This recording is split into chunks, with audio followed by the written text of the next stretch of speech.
얼마 전에 학교에서 코로나 이후에 3년 만에 체육대회를 했거든요. 그날 우리 반 한 남학생이 감사일기장에 할머니께 죄송하다고 적었더라고요. 뭐 때문이냐면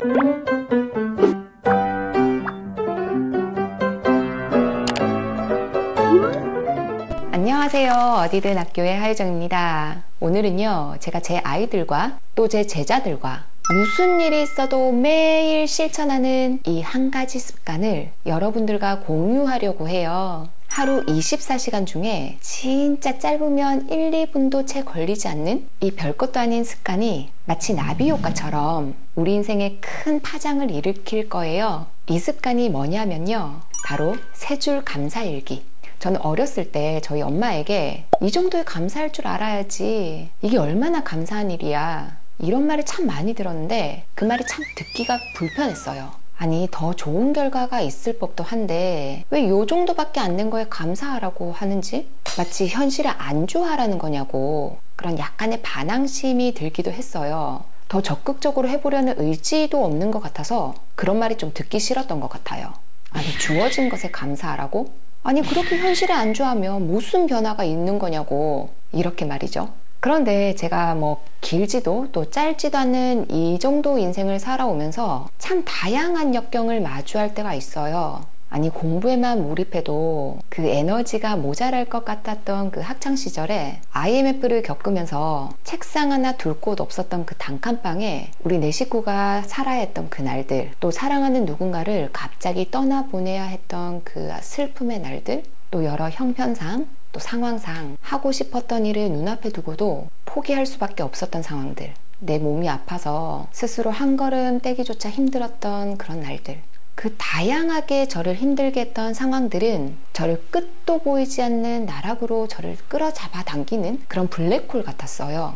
하지만 그때 저는 동아줄 하나 잡고 있었던 것 같아요. 그래도 이 정도여서 참 다행이다, 그래서 참 감사하다 라고 스스로 중얼거리면서 소리내는 이 말이 그 생명의 동아줄 같았어요. 저희 엄마가 단칸방이라도 잘 곳이 있는데 우리 여기에 감사할 줄 알아야지, 큰 병 아닌 게 얼마나 다행이야, 참 감사하다, 이 불편하게 들렸던 말들을 제가 중얼거리고 있는 거예요. 그렇게 힘든 상황마다 감사하다라고 생각하니까 제가 그 감사라는 단어에 불편해했던 그 생각들, 마치 의지박약 같다는 그런 생각들이 틀렸다는 것을 알게 되었어요. 현실을 있는 그대로 보고 또 그것을 인정하는 그 순간이 감사였던 거예요. 그리고 인정하고 나니까 그 다음이 눈에 보였어요. 무엇을 해야 할지, 그리고 어떻게 헤쳐나가야 될지. 그래서 저는 매일 아이들과 감사를 기록하기 시작했어요. 그리고 아이들은 눈에 띄게 달라지기 시작했어요. 이 별것 아닌 작은 일이 어떻게 인생 전반에 영향을 미치는 걸까요?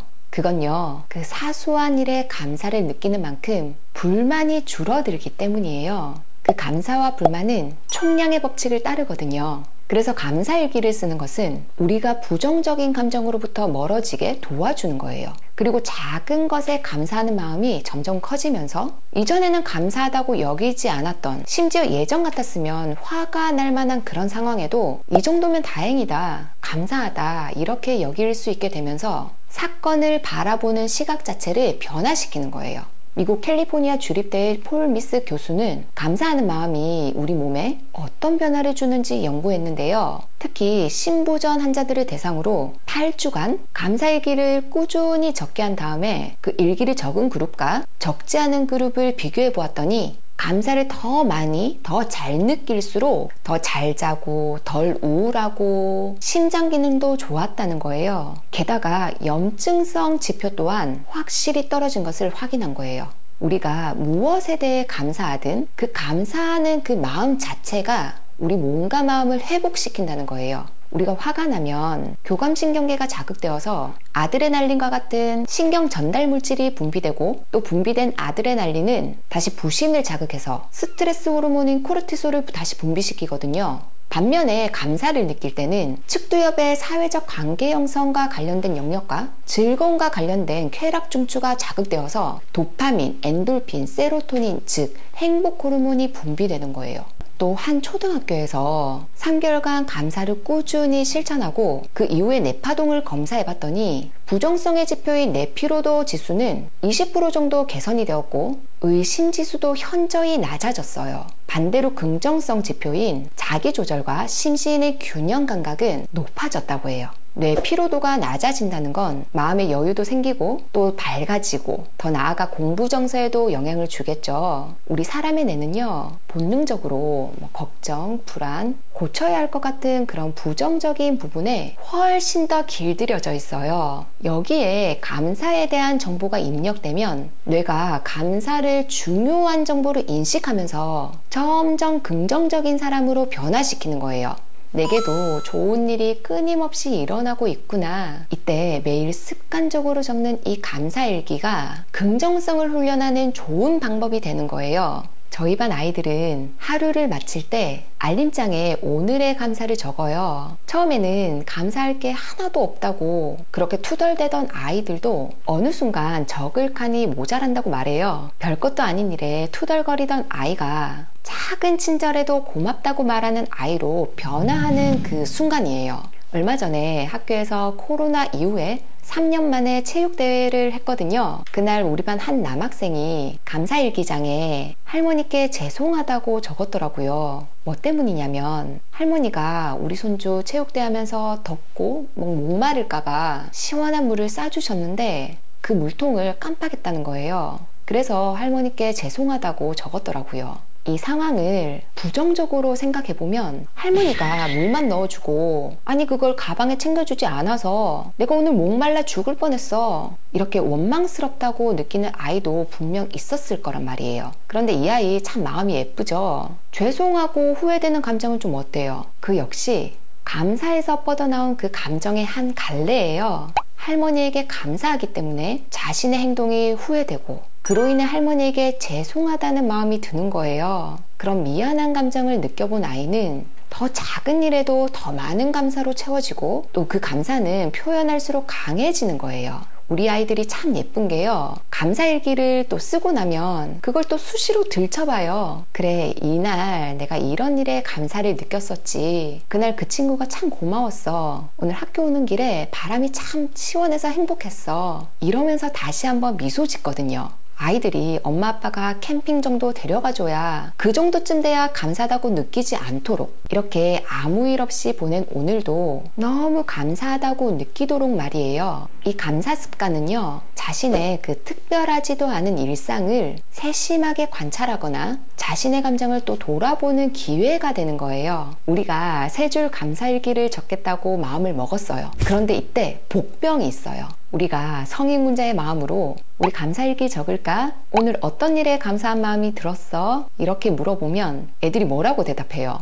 오늘 감사한 거 없었는데? 그래서 쓸 거 없는데? 3개나 써라고? 이렇게 말할 수 있거든요. 약간 혈압이 오를 수도는 있지만 우리 아이를 이해해 주세요. 처음에는 어느 아이나 그럴 수 있거든요. 그럴 때는 항목을 정해주는 것도 괜찮아요. 첫 번째 감사는 누군가에게 감사한 일, 즉 사람을 떠올려 보는 거예요. 오늘 아침에 비싼 샤인머스켓을 그렇게 차려주신 엄마에게 감사하다. 이런 것도 참 귀엽죠. 두 번째 감사는 나에게 찾아온 기회와 경험. 오늘 선생님께서 재미있게 사회 수업을 해주셔서 역사에 대해 흥미를 가질 수 있게 되었다. 이렇게 적을 수도 있을 거고요.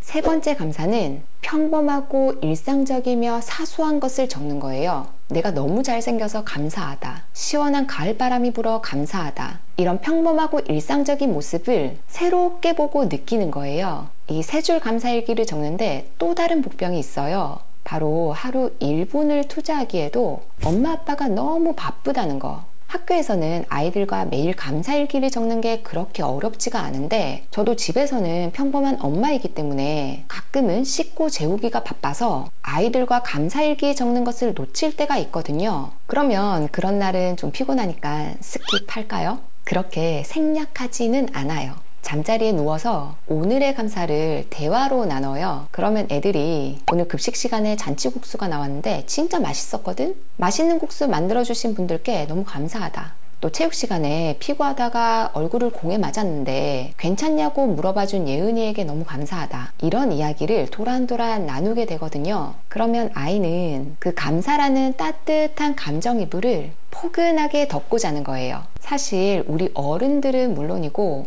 우리 아이들도 여러 관계 속에서 갈등을 겪기도 하고 참 많은 스트레스를 받기도 하는데요. 먼저 나를 변화시키고 그로 인해 관계를 변화시키고 궁극적으로 조금 더 행복하게 삶을 살아갈 수 있는 건 그 감사하는 마음에서부터 시작해요. 사람들이 우리 네잎클로버 찾으면 행운이 찾아온다고 하잖아요. 우리 그거 찾으려고 뭐는 거들떠도 보지 않고 그냥 스쳐 지나가나요? 네, 수많은 새잎클로버들.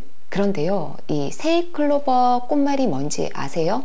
네, 행복이래요. 있을지 없을지도 모르는 그 행운 찾으려고 우리 주위에 너무 감사한 일들, 그 많은 행복들을 그저 스쳐 지나쳐 버리지는 않았으면 해요. 오늘 이렇게 우리가 아무 일 없이 서로 마주하고 있다는 것도 너무 감사한 삶이잖아요. 너무 당연한 것 같은 일상이 어쩌면 당연한 게 아닐 수도 있으니까요. 바로 내 앞에 무엇이 있는지 거기에 집중하자고요. 눈에 보이지도 않는 먼 행운 찾으려고 하지 말고요. 오늘 예쁜 수첩 하나 사시고요. 또 필기감 좋은 연필, 볼펜 하나 준비하시고요. 그렇게 작은 감사, 소중한 일상을 하나하나 모으기를 바랍니다. 오늘도 이렇게 여러분들과 함께 할 수 있게 되어서 저도 너무 감사하고요. 이런 이야기를 전해드릴 수 있다는 것에도 너무 감사하고요. 또 경청해 주셔서 또 너무 감사하고요. 이 순간 찰나에도 감사한 일이 참 가득한 것 같아요. 그럼 오늘도 또 내일도 매일매일 감사 많이 느끼시고 많이 표현하시고요. 그럼 저는 다음 영상에서 다시 만나 뵙도록 할게요. 안녕!